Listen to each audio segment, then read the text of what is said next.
లక్ష్మీపురం అనే గ్రామంలో చంద్ర మరియు శేఖర్ అనే ఇద్దరు అన్నదమ్ములు ఉండేవారు.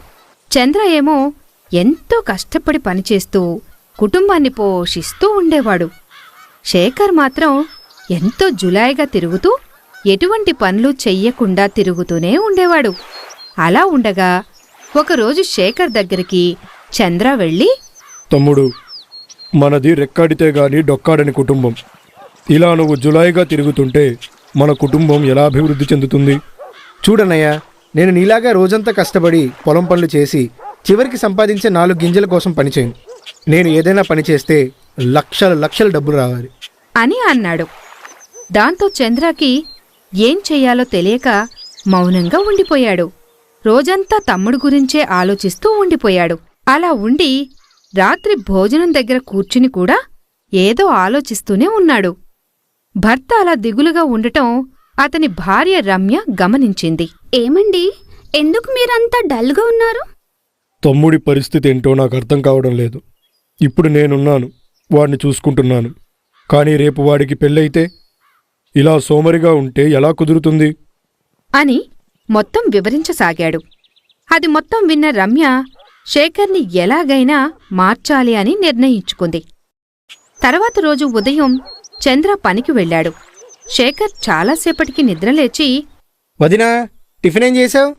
ఇడ్లీ చేశానయ్యా, రా వడ్డిస్తాను అనింది. దాంతో శేఖర్ ఇడ్లీలు తినడానికి కూర్చున్నాడు. ఇడ్లీ పెట్టిన తర్వాత రమ్య శేఖర్తో ఇలా అంది. శేఖర్, నీతో ఒక విషయం మాట్లాడాలి. ఏంటి వదినా?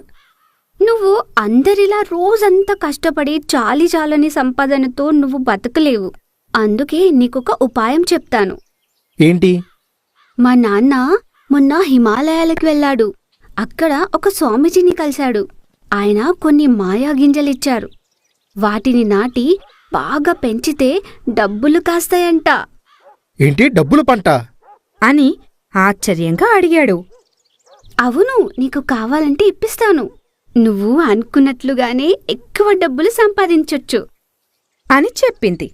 దానికి శేఖర్ ఒప్పుకున్నాడు. రమ్య వాళ్ల ఊరి నుంచి గింజలు తెప్పించి శేఖర్కి ఇచ్చింది. శేఖర్ ఎంతో సంతోషంగా ఆ గింజలు తీసుకుని పంట వేశాడు. కొన్ని రోజుల తర్వాత ఆ పంట మామూలుగా వరికంకులు కాచింది. దాంతో శేఖర్ ఆశ్చర్యపోయాడు. అరే, ఇదేంటి, వదిన డబ్బులు కాస్తాయని చెప్పింది, ఇదేంటి ఇలా అనుకుంటూ రమ్య దగ్గరికి వెళ్ళాడు. వదినా, వదినా, చెప్పు శేఖర్. నువ్వు నన్ను మోసం చేసావు. డబ్బుల గింజలని చెప్పి మామూలు గింజలు ఇచ్చావు.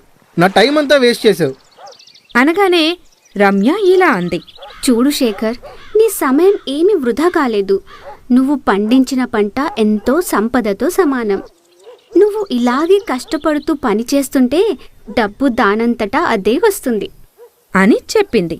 దాంతో శేఖర్కి విషయం అర్థమయ్యి కష్టపడటం మొదలుపెట్టాడు. ఈ కథలోని నీతి: కష్టపడి చేసే పని ఎప్పటికీ వృధా పోదు.